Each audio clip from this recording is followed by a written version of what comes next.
Hello, Pastor John here, talking to you again this morning today about faith over fear. I was talking last week to a gentleman who was just absolutely heartbroken. He had had some things happen that was devastating in his life just recently. So I asked him. He said whenever we started to talk that he watches our devotionals on YouTube, and I asked him if I could share what we were talking about in one of our devotions. Of course, not mentioning names or anything, and nobody would know who he was. Anyway, but after we talked a while, he said, Pastor, I about 6 months ago did a terrible thing. He said, I had my feelings hurt at my church, and I quit going. It was something little I let it get to me. It wasn't a giant thing. It was something menial, something. I believe he even used the word petty, and it normally is. But he said a friend that went to the same church quit going because I quit going. And he said to make a bad thing worse, 2 weeks ago it got worse because of the fact that my friend's son was killed in a car accident.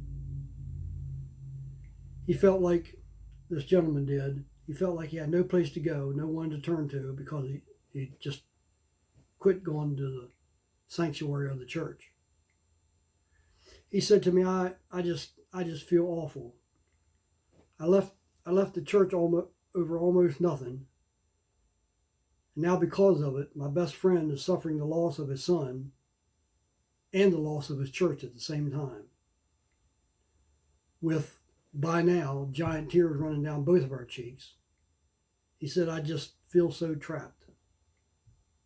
And lovingly I said to him, he said, what do I need to do? I said, the first thing I'd do is I'd get back into that local church and get busy for the Lord. He volunteered. I didn't ask him. He volunteered where he went to church, and I happened to know the pastor of the church. And I said, I just know if you go back, it's going to be like nothing's changed. He's going to welcome you back with open arms.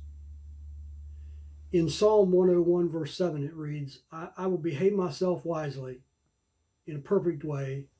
I will walk with a perfect heart. It's not saying that everything he's going to do is going to be perfect. He said, I'm going to work. David admonishes us to work hard at being more perfect today than we were yesterday. It's just believing in the local church. It's just believing that it's a house of fellowship. It's a house of friendship.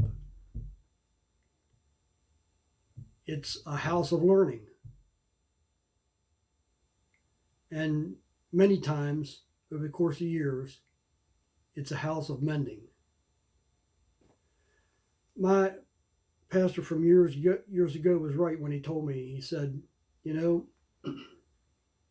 you just can't be right with God and be wrong with this church. And I've thought about it over all these years. As we were ready to leave, I was finished what I was doing, we were ready to leave. He said, I guess I'll go back to church on Sunday then. And I just shared these words with him, that it's probably a wise choice that you do. And I wonder today, am I hitting you with something? If you have a church, you're supposed to be there and you're not there, get there. Get busy. Time is so short. Time is running out.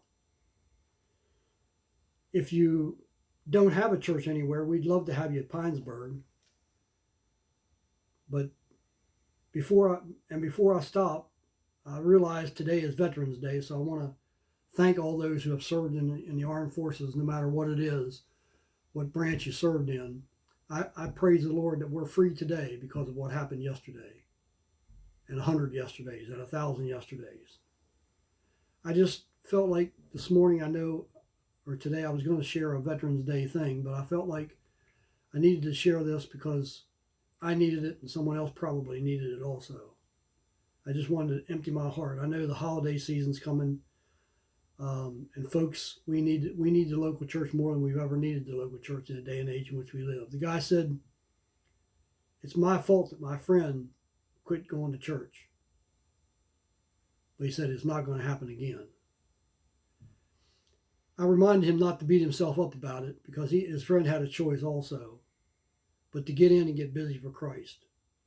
So now I admonish each and every one of us this morning, until we're together again, get in the church house and get busy for Christ, and you'll never be sorry that you did. Have a great one, and God bless.